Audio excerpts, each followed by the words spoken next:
everyone. Welcome to Eight Letters Live. It's a little gloomy out there, but don't worry, we're here to save the day. At mamaya may masaya tayo makakasama dito sa ating book launch. Okay. Now, I remember in 2013. I'm not very sure about the year, but I remember years back.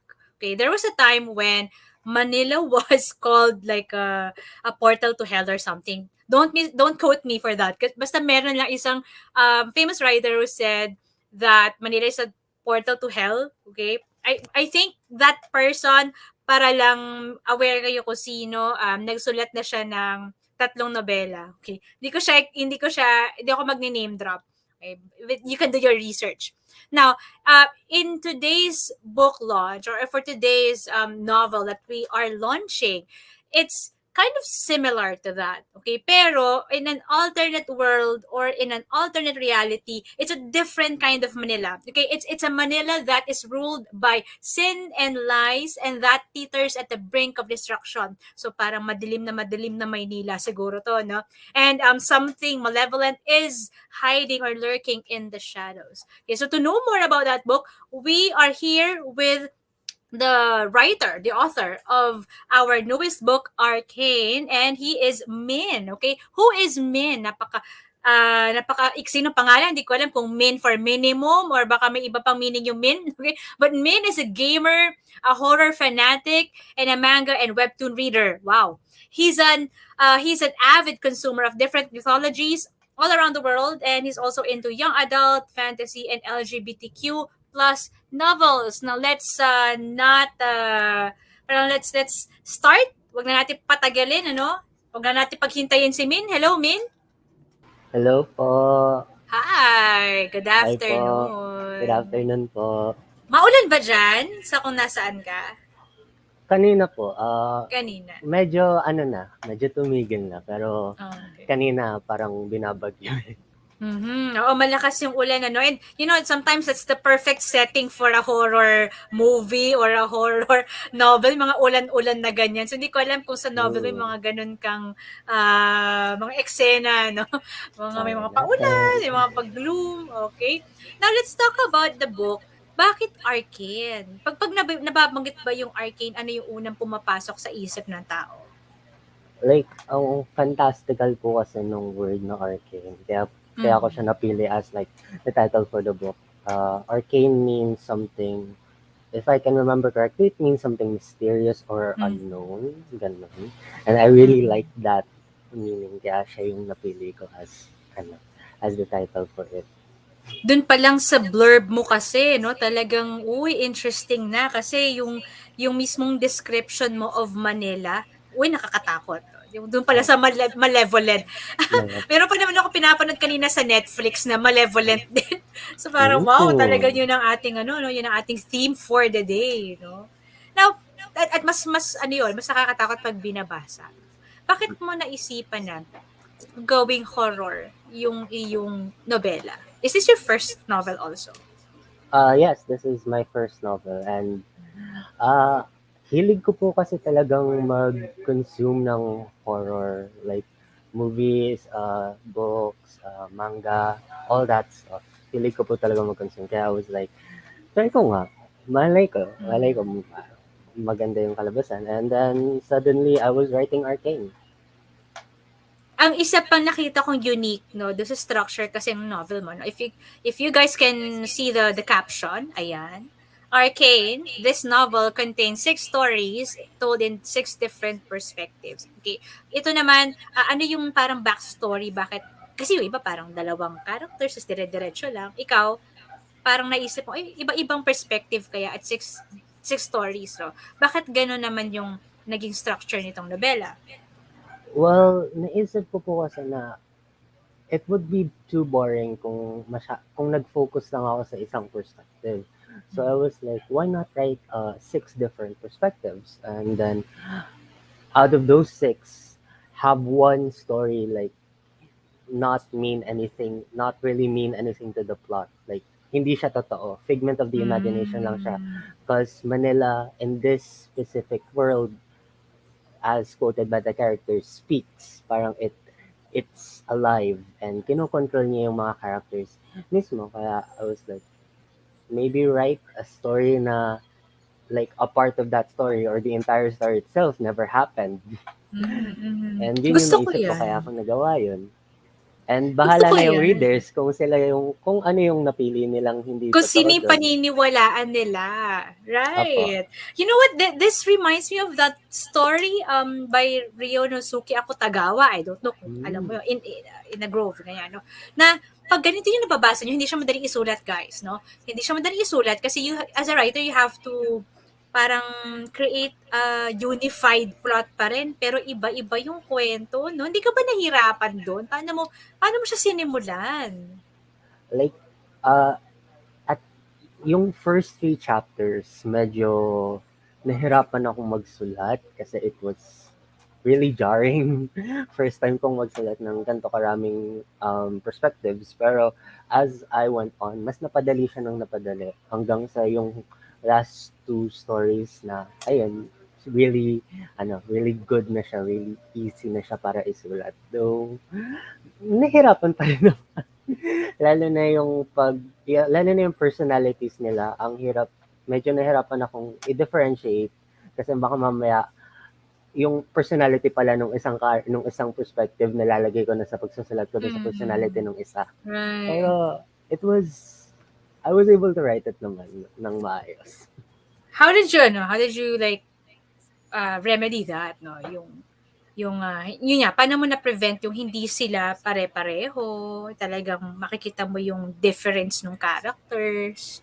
Like I had like character sheets and different playlists for different Mm, characters mm, para whenever I have to write for example for the first chapter Mateo, I had like really sexy songs wow! to go with him kasi he is like a succubus while for others it was like darker gloomier songs kasi they're more darker, they're more on the evil side compared to Mm. Mateo. Ayun. Gusto ko yung sexy songs. Ay, di saka, guys, siguro yung mga mahilig sa paranormal, ano, alam niyo yung meaning ng succubus. Okay, Mm. so it's a demon. Babae ba to? Ito yung babae, no? Yeah, it's a female It's a penis. demon. Yan. Ang counterpart ng lalaki ay incubus naman. Incubus. Yan. Sino-sino yung characters natin, yung ani? There's Mateo, There, in the first book, there's Mateo. The second book, Mm. there's Cassandra. Third book, Leonardo. The fourth book is Aurora.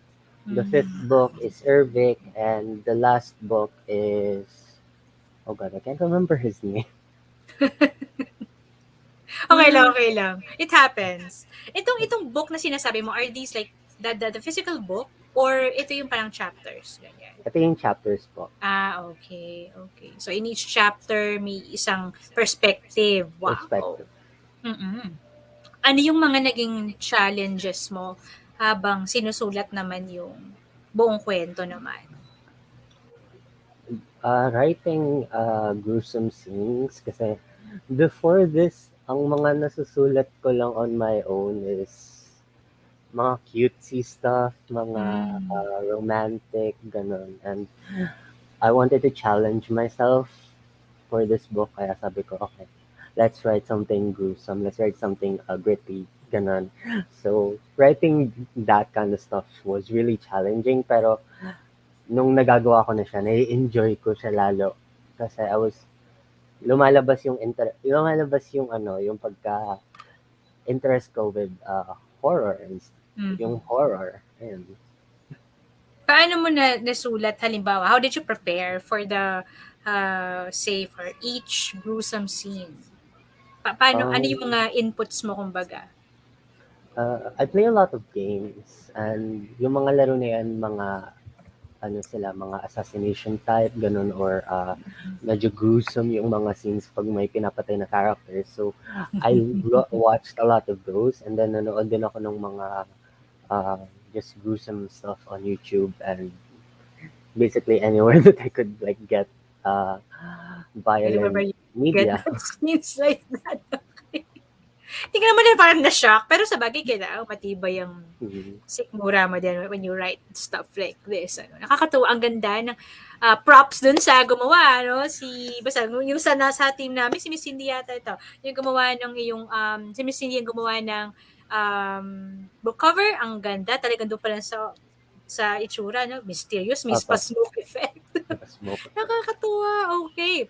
Next, let's move on to ano yung mga memorable naman.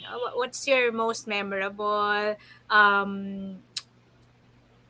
moment no, when you were writing or researching for about the characters, ganyan? Uh, I think the most memorable moment was writing. Hindi ko sure kung spoiler to eh, pero there is a character in the book and she is a babaylan, pero Mm-hmm. she was born a male. And I from my research I realized sabi na babaylans can be either male or female, pero when you Yes. if you are born male, you are you are seen as a female by society once you become a babaylan kahit lalaki ka. And I Ah. really enjoyed that kaya it was really memorable and enjoy ko tuwing whenever like she is on scene, like Mm-mm. enjoy ko isulat siya kasi she was one of like the more unique characters of the book. And, Ngayon ko lang din nalaman yun. Although there's a thing as parang sacred femininity that applies to all genres. Pero ngayon ko lang nalaman yung bit na yan. Thank you for sharing that with us.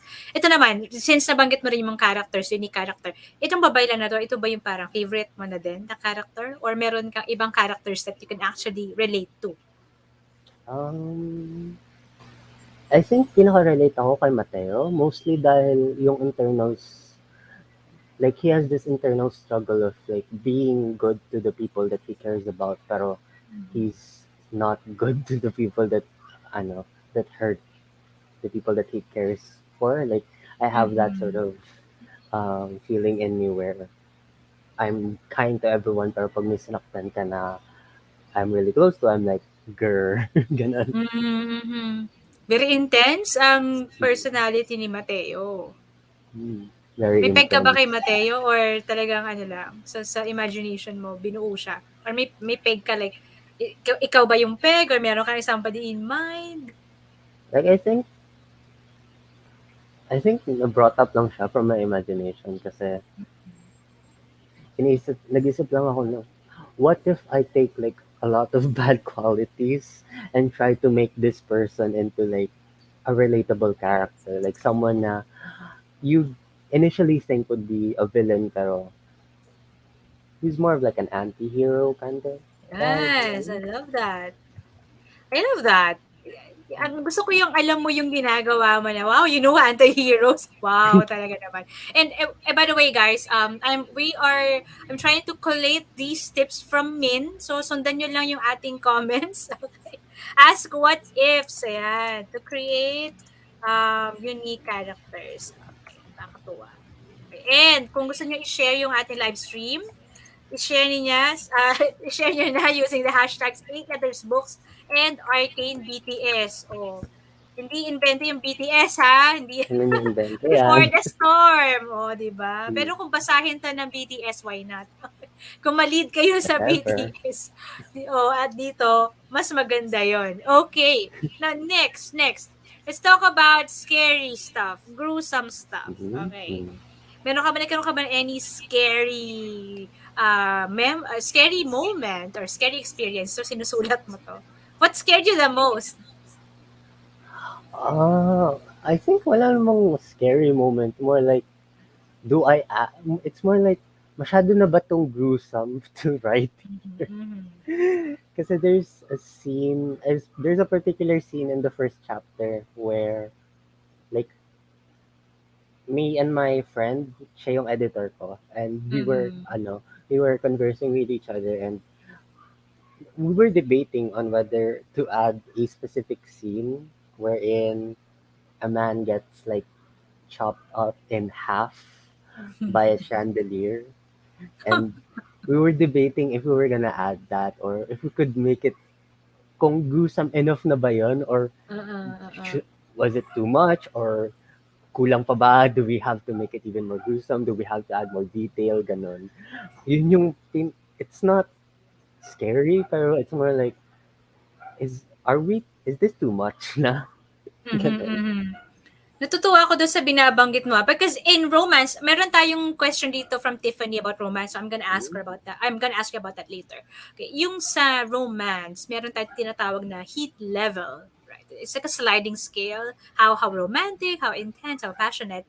Ikaw, ano yung parang gruesome level, gruesomeness level nitong Arcane. O sige, let's use let's use reference points ha. Ano ba yung pinaka gruesome na Chainsaw Massacre? Mhm. Gruesome, super Ah, gruesome na ba 'yon? O ako lang nakaka-feel super gruesome na siya? Baka may mas gruesome pa kasi doon. I think I've watched a lot of horror movies for me to siguro ang pinaka-gruesome na napanood ko was Green Inferno kasi kumakain sila Mhm. ng tao doon. I've seen worse pero like just the thought of eating people just Mhm. Yeah. pero So ayun, ganung level itong Arcane. not really like siguro 8 Uy, out of 10 siguro 8 or 8. 7. Mataas din 'yun, mataas din yung 8. Okay. It's not yung hindi naman siya yung masusukat ka pero mabibigla ka with like the Mhm, things mhm. that happen. Ganun. Tsaka maganda rin 'yun kasi I mean, when iba kasi yung when you're watching a film, tapos iba rin yung when you're reading something.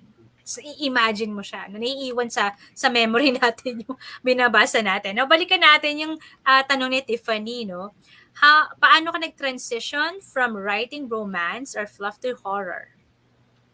Uh, I think it came down to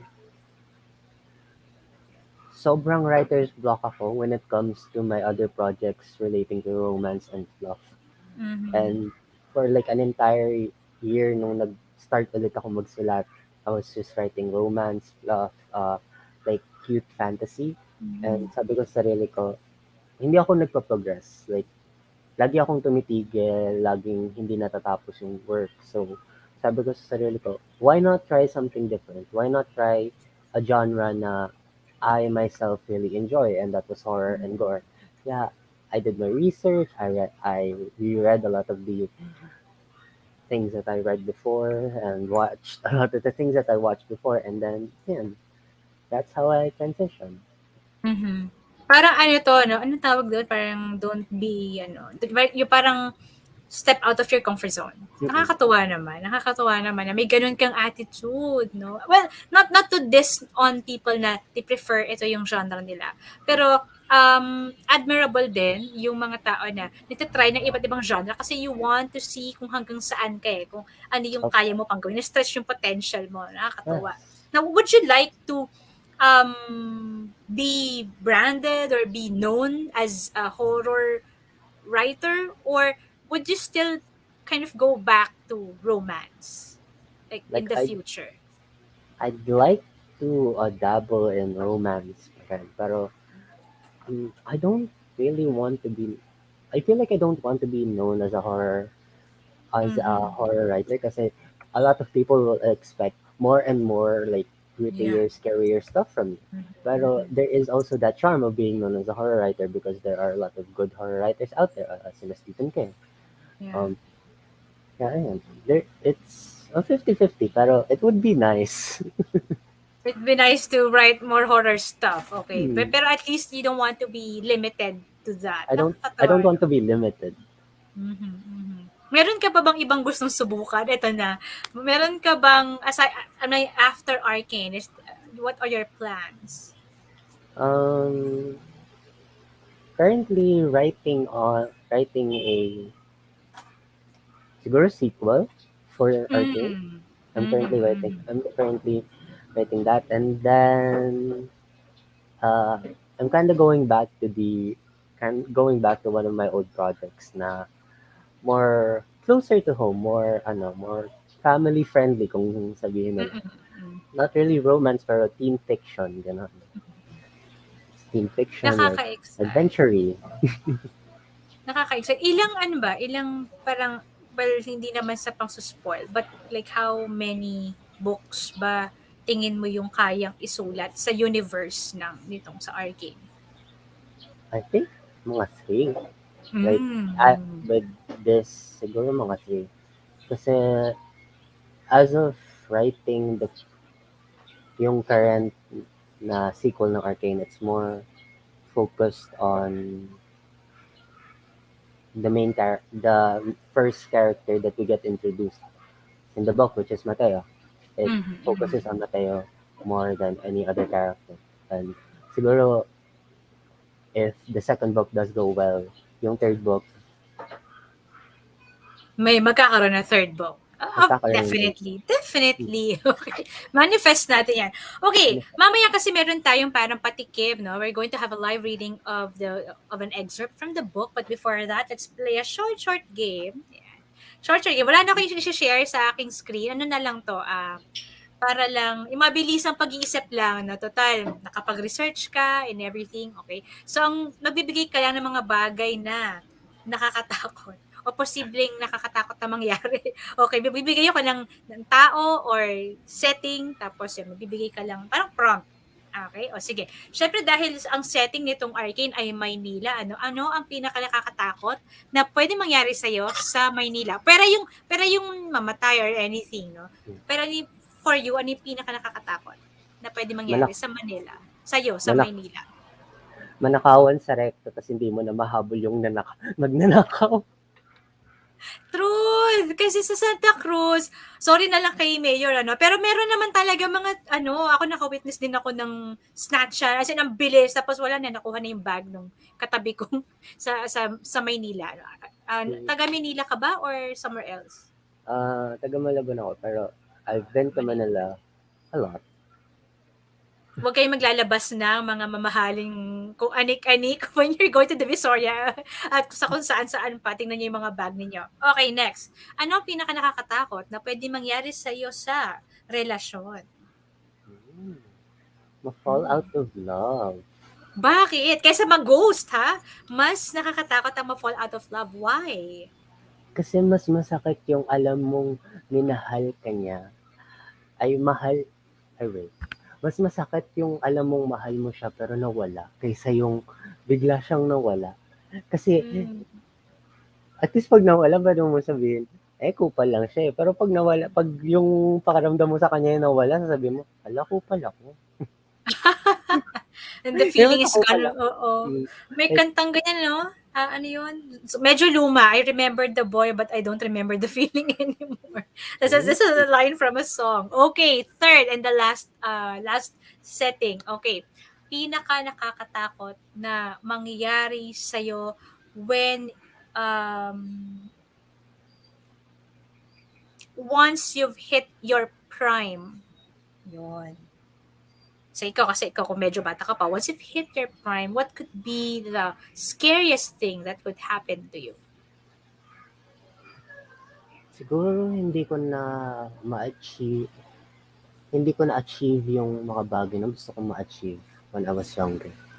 Yung Mhm. kahit yung narating ko na yung peak ko, pero hindi ko pa rin na-achieve yung gusto nung younger me. Like, Mhm. parang wala lang din para sa'kin. Like, it'll feel yung prime ko will feel empty para sa'kin. Mhm. Maraming panghihinayang, maraming regrets, okay.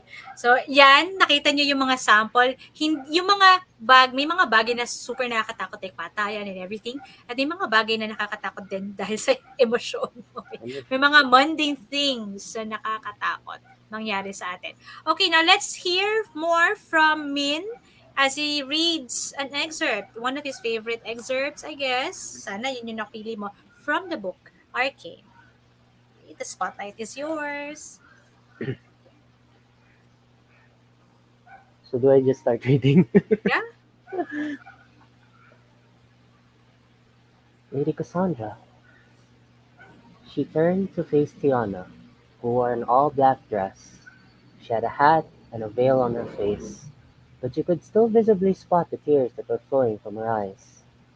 Tiana, she replied, you've spoken. She stated, too tired to be glad for her. May I ask? She raised an eyebrow at her as the speakers began to play songs of mourning, elegies to those who have left this world. The songs infuriated her. What is it? How can you stomach such gruesome violence? I feel sick to my stomach just remembering what I saw. She quivered as her head fell, little droplets of tears falling along the sides of her veil. Memories of nights past, of the gruesome horrors that her eyes had been subjected to over the past week. Her mind races back to the family that she had witnessed yesterday. Those lifeless eyes, hollowing out with nothing left. The mother who had been gutted like a fish.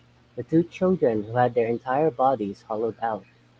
She gulped as the taste of bile slowly crept into her mouth. You don't. And Nakita niyo ba, kung narinig niyo yung binabasa ni Min, as in sobrang, pati yung choice of words, no? So, hindi lang ito basta nakakatakot. It is, I think, also from what I have read also from the blurb and the excerpts and from what we've heard, may touch of elegance, may touch of sophistication, even in the, even in the way the people were described.